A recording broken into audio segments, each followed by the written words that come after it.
Episode-8 recap.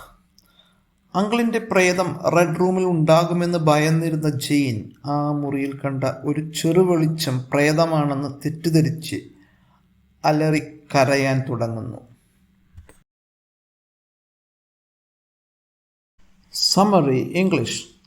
On hearing Jane scream, the servants came rushing to her and they unlocked the red room in a great hurry.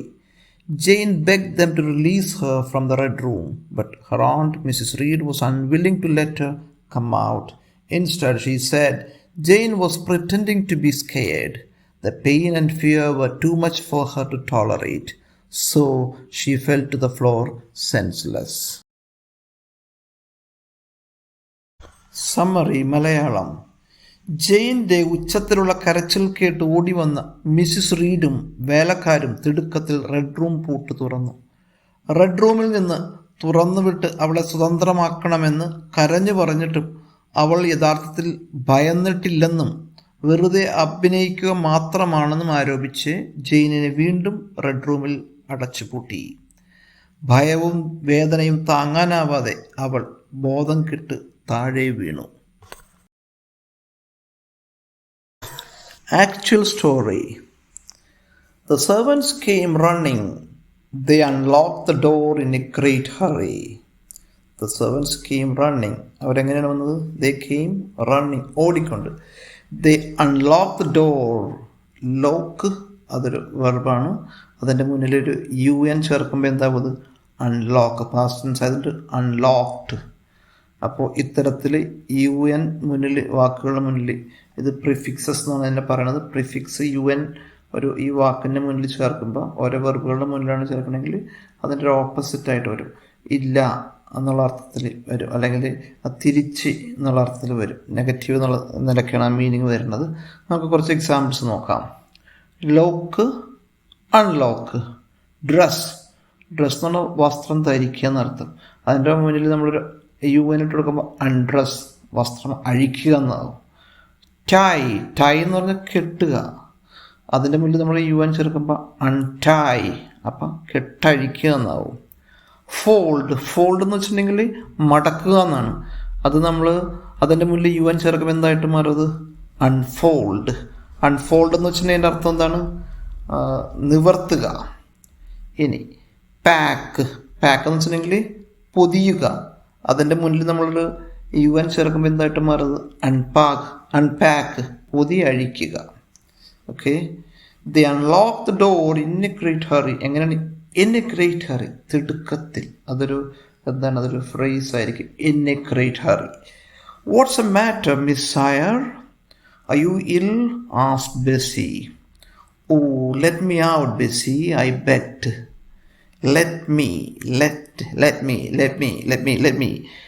എന്ന് വെച്ചാൽ എന്നെ അനുവദിക്കൂ. Let me എന്തൊരു കാര്യം. Let him അവനെ അനുവദിക്കൂ.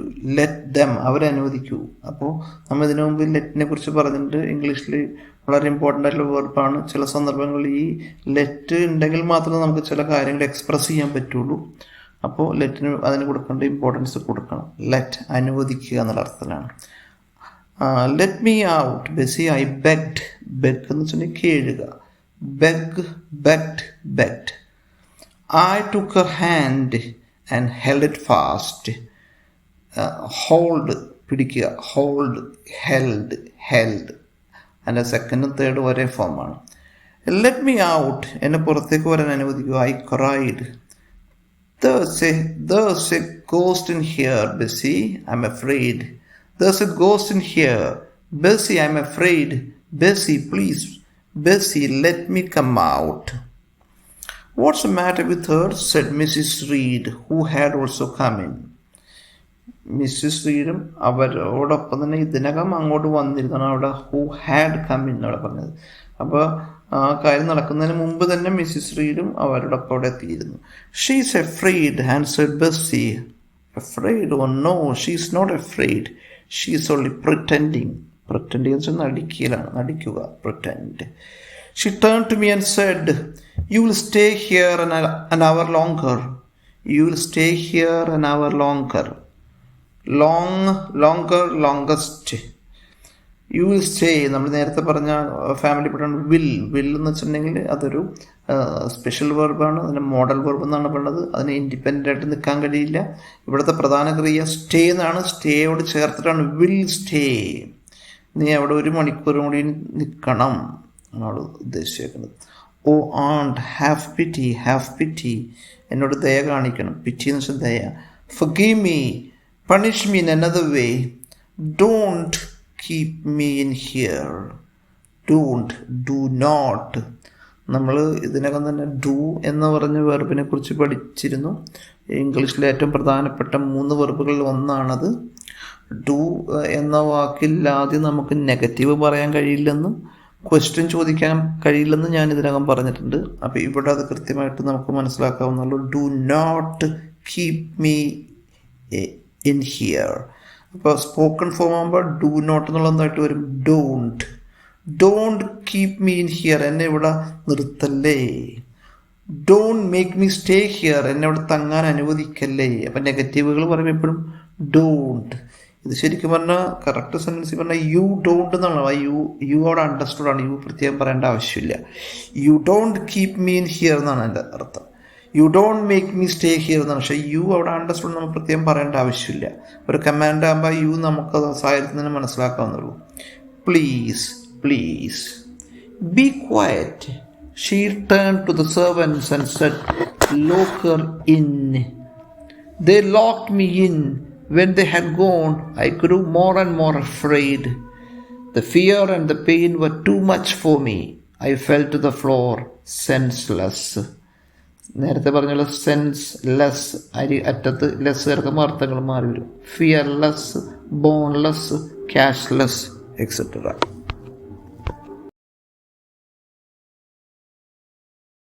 Question and answer session. The servants unlocked the door. Answer ആണ്. Question ആണ്. Who unlocked the door? The servants unlocked the door. അടുത്ത they unlocked the door in a great hurry. ഒരു answer ആണ്. നമ്മൾ question കണ്ടെത്തുകയാണ്. അവർ തിരക്കിട്ട് അത് ഡോറ് തുറന്നു. ചോദ്യം എന്താണ്? They unlocked the door in a great hurry. Our question, how did they unlock the door? Answer എന്താണ്? They unlocked the door in a great hurry. She is afraid. Answer ആണ്. ചോദ്യം, who is afraid? ആരാണ് ഭയന്നിരിക്കുന്നത്? She is afraid. She fell to the floor senseless. അവൾ തറയിലേക്ക് ബോധം കെട്ട് വീണു. ചോദ്യമാണ്, how did she fall to the floor? She fell to the floor senseless. Real life സ്റ്റോറികൾ പറയുമ്പോൾ ശ്രദ്ധിക്കണം പ്രത്യേകം. നിങ്ങൾ നിത്യജീവിതമായിട്ട് എപ്പോഴും കണക്ട് ചെയ്യണം. സെൻറ്റൻസുകൾ കൂട്ടി അതെങ്ങനെയാണ് ആശയം പ്രകടിപ്പിക്കണം എന്നുള്ളത് മനസ്സിലാക്കി അത് പ്രാക്ടീസ് ചെയ്ത് വരണം. അപ്പോൾ സംസാരിക്കാൻ കഴിയും. നമ്മുടെ കോൺഫിഡൻസും സാവധാനം വർദ്ധിച്ചു വരും. Right. The fight I had over speaking English at a Chukkapi Kada. This interesting incident happened some 34 years ago.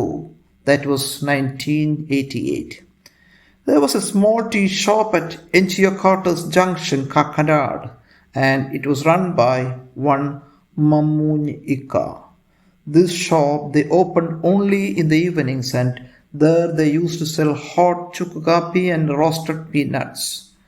For a handful of peanut, they charged 50 paisa, and so was for a cup of chukkapi. One day, while I was having chukkapi and nuts at the shop, an acquaintance of mine, an arts graduate of Maharaja's College Ernakulam too, happened to come to have chukkapi there. Because of the love for English language, we both started speaking in English, and the customer's attention was soon drawn to us. Those days, people in villages like ours used to shy away from English, and they thought we were trying to show off with our English. The shopkeeper, Mr. Mammoon, was well aware of this common mood, and he thought if we continued talking in English, that would drive his customers away and his business would suffer. Without a second thought, he started shouting at me and asked me to stop speaking English. This provoked me. I said I wouldn't. Then he rushed at me and we started tussling over the issue. Seeing this, his sons, helping him at the shop, intervened, and one among them apologized to me, telling it was his father's fault, and he added there was nothing wrong with speaking English at his shop. As a matter of fact, even today, I am in good terms with this particular family.